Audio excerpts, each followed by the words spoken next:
பிஸ்மில்லாஹிர்ரஹ்மானிர்ரஹீம். அஸ்ஸலாமு அலைக்கும் வரஹ்மத்துல்லாஹி வபரகாத்துஹு. என் பேர் கண்மணி. நான் இளையராஜா இசைஞானி இளையராஜாவுடைய மூத்த சகோதரனுடைய மகன்.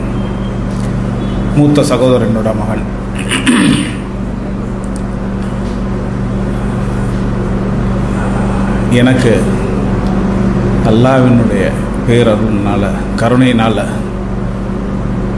ஹிதாயத் நேர் வழி கிடைச்சு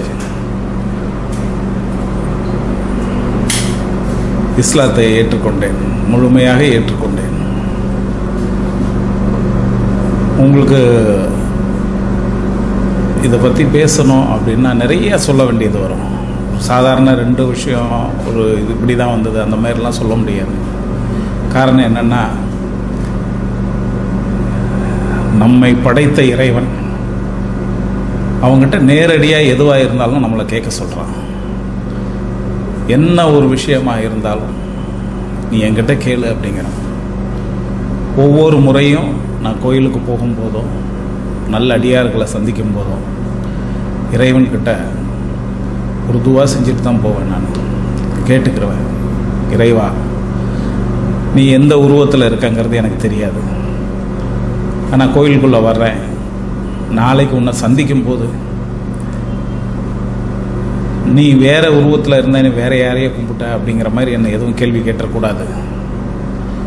நான் உன்னையே வணங்க வர்றேன் அப்படின்னு ஒரு பேச்சுவார்த்தை நடத்துவேன். இது சின்ன வயசுலேருந்தே எனக்கு இந்த மாதிரி தான் பண்ணுவேன். ஏன்னா புரியாது, எல்லாருமே கோயிலுக்கு கொண்டு போகிறாங்க.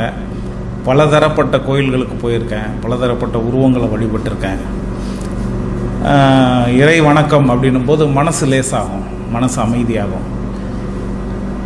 அப்போது என்ன உருவத்தில் இருக்கான் இறைவன், நம்மளுடைய இறைவன், நம்ம படைத்த இறைவன் எந்த உருவத்தில் இருக்கான் அப்படிங்கிறது நமக்கு தெரியாது. அந்த சின்ன வயசில் எத்தனையோ கேள்விகள் எனக்கு உள்ள வந்துக்கிட்டே இருக்கும். இந்த மாதிரி சூழ்நிலையில் எனக்கு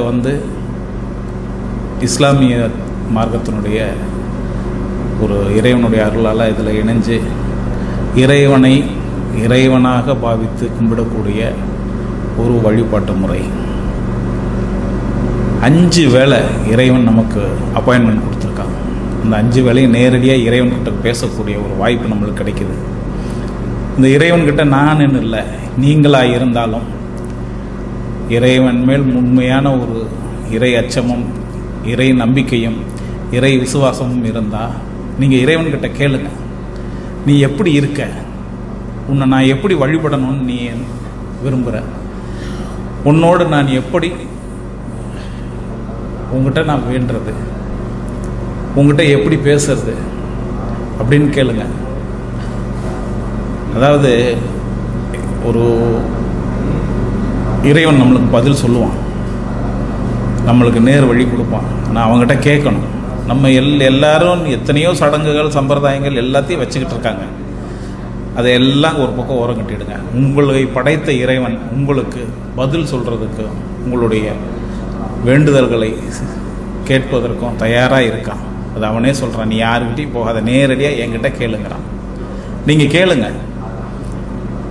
யாருக்கும் தெரியாமல் இரவு கரெக்டாக ஒரு 3 மணிலேருந்து 4 மணிக்குள்ளே உங்களை முழுமையாக சுத்தம் பண்ணிக்கிட்டு ஒரு 10 நிமிஷமோ உங்களால் எந்த அளவுக்கு இறைவன்கிட்ட பேச முடியுமோ நீங்கள் அதை கேளுங்க. இறைவா எனக்கு நேர் வழியை காட்டு, உன்னை அடைவதற்குரிய வழிமுறைகளை எனக்கு காட்டுன்னு சொல்லி கேளுங்க. இறைவன் கண்டிப்பாக உங்களுக்கு ஒரு நல்ல வழிமுறையை கொடுப்பான், நல்லபடியாக உங்களுக்கு நேர் வழியை காட்டுவான். இதுதான் எனக்கு நடந்தது. இதை தான் நான் எல்லாருக்கும் சொல்கிறேன். நான் அதுக்கப்புறம் எத்தனையோ விஷயங்கள் நம்ம ஒரு சின்ன சின்ன விஷயங்களுக்கு எல்லாமே நீங்கள் இறைவன்கிட்ட கேட்கும்போது அவன் பதில் கொடுத்துக்கிட்டே இருப்பான். இது அனுபவபூர்வமாக எனக்கு நடந்துக்கிட்டு இருக்கிறது.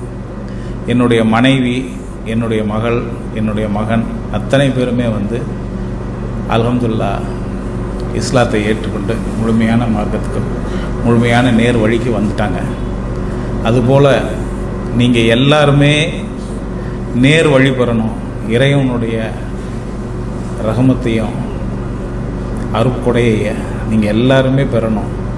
நாளை மறுமையில் நீங்கள் எல்லாருமே என்னோட நல்ல ஒரு இறைவனுடைய நல்ல ஒரு நிலைக்கு இறைவன் நம்மளை கொடுக்கணும். இதுக்காகத்தான் இதை நான் இப்போ சொல்கிறேன். மற்றபடி என்னுடைய வாழ்க்கையில் நடந்த சம்பவங்கள்லாம் சொல்கிறதா இருந்தால் ஒரு 10 நிமிஷத்துக்குள்ளெல்லாம் சொல்ல முடியாது. ஏன்னா அவ்வளோ அற்புதங்கள் இறைவன் நிகழ்த்தியிருக்கான். நீங்கள் இறைவன்கிட்ட கேளுங்க, கண்டிப்பாக இறைவன் உங்களுக்கு பதிலளிப்பான். முழுமையான இறை அச்சமும் முழுமையான இறை நம்பிக்கையும் முழுமையான இறை விசுவாசமும் கண்டிப்பாக நேர் வழிப்படுத்தும். அல்ஹம்துலில்லாஹ். அஸ்ஸலாமு அலைக்கும் வரஹ்மத்துல்லாஹி வபரகாத்துஹு.